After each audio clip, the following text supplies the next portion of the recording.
एक मिनिट थांबा. आज जी गोष्ट तुम्हाला अशक्य वाटतेय ना, कदाचित तीच गोष्ट उद्या जगासाठी नॉर्मल असू शकते. विमानं आकाशात उडण्याआधी, बोटी किंवा जहाजं त्या पाण्यावर तरंगण्याआधी आणि ते AI आपल्या हातात येण्याआधी, या सगळ्या गोष्टी आधी एका माणसाच्या मनात जन्माला आल्या होत्या.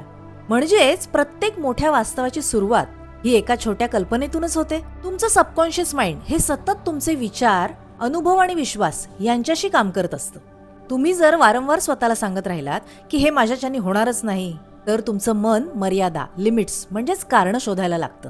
पण तुम्ही म्हणालात मी हे करेन, मी हे शिकेन, मला मार्ग सापडेल, तर तुमचं मन हे उपायांकडे आणि शक्यतांकडे वळू लागतं.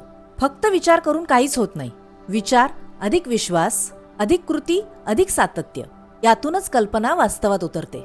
म्हणून आज तुमच्या मनात कोणतं स्वप्न आहे त्याला छोटं समजू नका, कारण जग बदलण्याच्या प्रत्येक गोष्टीची सुरुवात कधीतरी कोणाच्या तरी मनातच झाली होती. आता तुमच्या मनात तुम्ही काय निर्माण करायचं आहे हा विचार तुमचा आहे.